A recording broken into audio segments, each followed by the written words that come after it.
and Brad, the two most famous physical therapists on the internet. Hi folks, I'm Bob Schrupp, physical therapist. Brad Heineck, physical therapist. And together we are the most famous physical therapists on the internet. In our opinion, of course. Bob and Brad. Bob and Brad. Yeah, today we're going to talk about the Epley Maneuver, Brad, for vertigo, what you need to do and how to do it. We've done some videos on this already, but I thought we'd do a nice comprehensive one where you do it whether or not you have symptoms going to the right or to the left. Sure. So you know which one to do. Exactly. So BPPV, that's what this is for. Do you want to say it? No, you do it, Bob. I always say it wrong. So benign paroxysmal positional vertigo. Right. I like even BPPV. You got to make sure you slow it down. So if you have vertigo, Brad, the most common cause of vertigo is BPPV. Sure. So this whole video is based on odds, really. We're going to show you the most likely cause of your vertigo is BPPV, and we're also going to show you the most likely thing that's going to help it. Sure. So, and you can have vertigo that can be treated with medications, and this will not work. Right. Is that correct? And there's verticals that can be what is more called, this is a peripheral problem. It could be more of a central in the brain itself, sure. and this will not help that either. Okay. So the idea behind this, Brad, is that you've been diagnosed by a doctor, and you have BPPV, and you've probably even been treated for it already, but Sure. they sent you home. Sometimes you can go ahead and do the Epley Maneuver again on your own. Right. They'll even show you how to do it. So Right. in case your therapist didn't teach you well, we're teaching you. Right. Or you may have an appointment and you just want to see what you're going to experience. Right. And you'll go in and find out. Right. You know, so it's not all brand new to you. Exactly. And by the way, Brad, speaking of brand new. They are new. Yeah. Yeah. Good segue. So if you haven't already, please take a second to subscribe to our channel. We have a lot of new visitors here. We provide videos on how to stay healthy, fit, pain-free, and we upload every day. Boy, you're doing that well, Bob. So let's carry on. All right, the vertigo. BPPV occurs mostly in adults. It's also, like we said, the easiest to treat. In fact, 84%, they did a fairly large study, Brad, Sure. 84% were cured after one treatment. And 93% were cured after two treatments. Sure.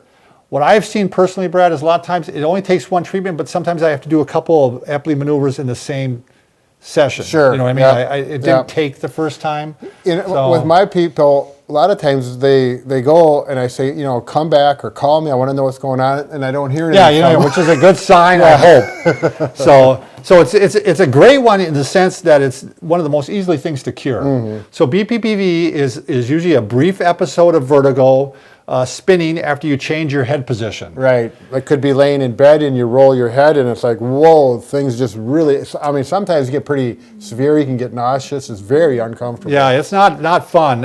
It can be triggered by lying down, rolling in bed, bending over, looking up. So a lot of people get it like when they're gardening, right, or when they're in the shower or washing their hair.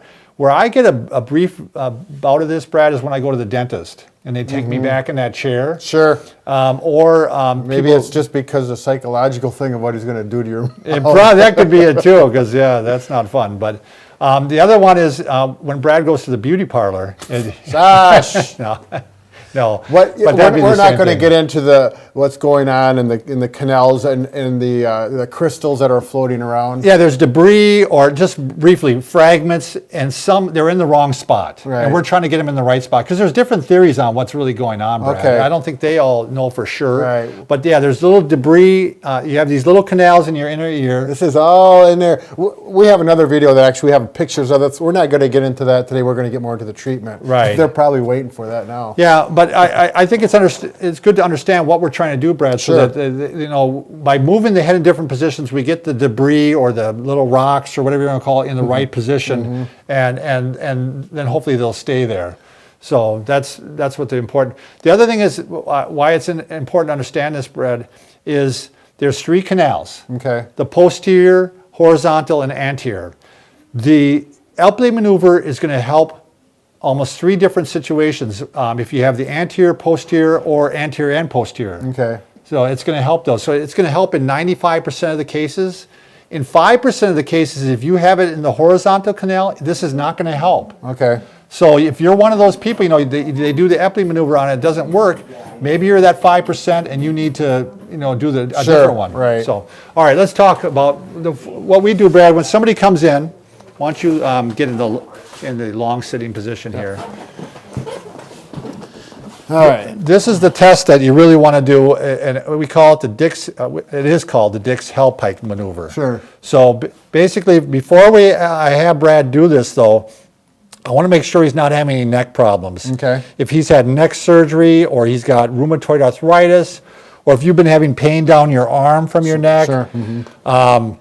If you've had any problems with your carotid arteries or anything like that, Brad, I probably wouldn't do any of this Sure. either. Okay. So just all those surgeries. But usually what we like to do is make sure that they can turn their head at least 45 degrees, which is, Brad, that's halfway. I want to look at them though, Bob. Yeah. All right, well, we can go that way, 45 that way. So 90 is all the way to the right, 45 is halfway. So I got to make sure his neck will allow that, and then I got to make sure he can go back about 20 to 30 degrees. Okay. If he can't do any of those, I don't, let's say he has no neck movement going back, I don't think this is going to help him, Sure. because we can't even get into that position. Right. So, all right, so I'm going to check his right side first. So I'm turning his chin 45 degrees, halfway, and then we're going to bring his head back very rapidly, and he's going to go into 20 degrees of extension or 30 degrees of extension, around like that. Different people So say the different. head's going back. Yeah. With extension. And Brad, what he's looking for, does this cause his symptoms? And I'm looking at his eyes to see if his eyes are going back and forth. And you're okay, Brad? Yep. This would actually set me off if I did this. What do they call that when the eyes are going back? Nystagmus. Right, and sometimes they put those funny glasses on so they can see it easier. Yeah, they put glasses on so they can see it on a screen, and because the eyes can go back and forth, they can flicker up, they can flicker down, they Sure. can flicker in a whole bunch of different ways. So we went to the right. There was no symptoms, or maybe there was symptoms. We'll say there was, Brad. Okay. Okay. But let's go to the left. 45 degrees. Yep. We're gonna go back. No symptoms that No time. symptoms, right. To be honest, if I found symptoms going to the right, I probably won't even do the left, because we already know that, Sure, that you're right. fine. So, all right, so now I know his symptoms are going to the right. That's what sets it off. Sure. So we're going to do the Epley maneuver to the right. So we're going to start off in this position again, 45 degrees. We go back. We go back to 20 degrees or 30 degrees, depending on who you research. And we're going to wait at least until his symptoms stop, or his eyes stop moving, or a minute. Okay. Whichever one comes first. Right. So if Brad's symptoms have stopped, so now we're going to go ahead and turn his head 45 degrees to the opposite direction. So, and your head has to be hanging off the edge of the table so we can get that extension, right, Bob? Yep. If you don't, sometimes we put pillows under people so that they can stay on the Sure. bed itself, Yep. but That makes sense. same thing, we're going to wait until the symptoms start to subside. Now we're going to have Brad roll onto his shoulder. And Brad and I were just talking about this quite often. We have another person here so that they don't go rolling right off the bed, or they're not afraid. They feel a lot more comfortable with one here. So now their head is turned still 45 down, so they're kind of looking down here. And now with them in this position, again, the symptoms have stopped, or it's been a minute. We can go ahead and have Brad push up. And usually I have the people take their legs, pull them off the table, and that kind of gives them some leverage too, easier to come up. And a lot of times between each position, Bob, do you find that they'll say, oh, I'm feeling dizzy, and then once they're there, like you say, 20 seconds or so, it settles down. And Yeah, then, and if it's settled down after 20 seconds, you can then go to the next position. in this one, I should be looking down. No, you started off, you're there, but when you come up, you're just up. Okay. You're fine. All right. Yep. Now, we'll talk about what to do after that, but let's show the other direction now, Brad. Why don't you come back up again here? All right, now this time we're going to go the other direction. We're going to the left. His symptoms were to the left, we're going to say. So he goes 45 degrees. He comes back. You got to be scooted back a little bit more, don't you, Brad? Yep. So now we'll go 20 seconds here, or until the symptoms go away, or a minute. We go this way. 45 degrees here, still 20 degrees at the extension. Now his symptoms have stopped. Now he's going to come toward me. His head's still at 45 degrees looking down. Symptoms stop, so he's going to go ahead and push up. Okay.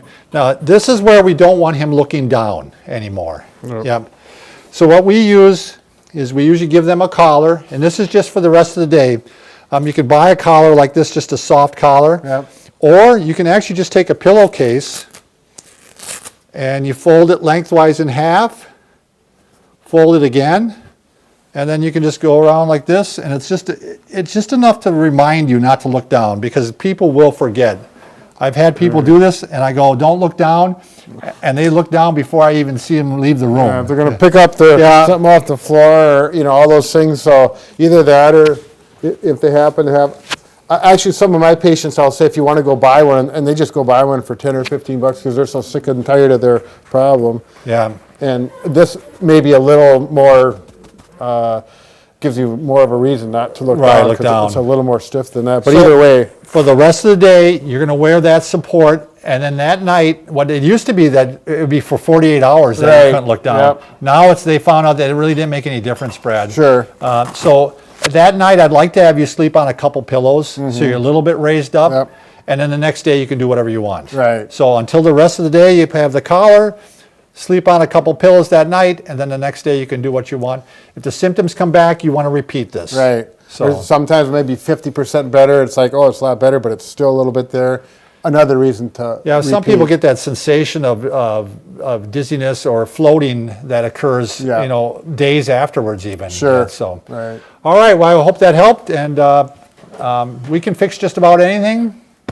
Except for that broken heart. Yep. But yeah, this Epley maneuver is not even close to this No. part. But it's in the, I don't know. Yeah. We'll work on that, Yeah, Bob. it's not in the head. Thanks a lot.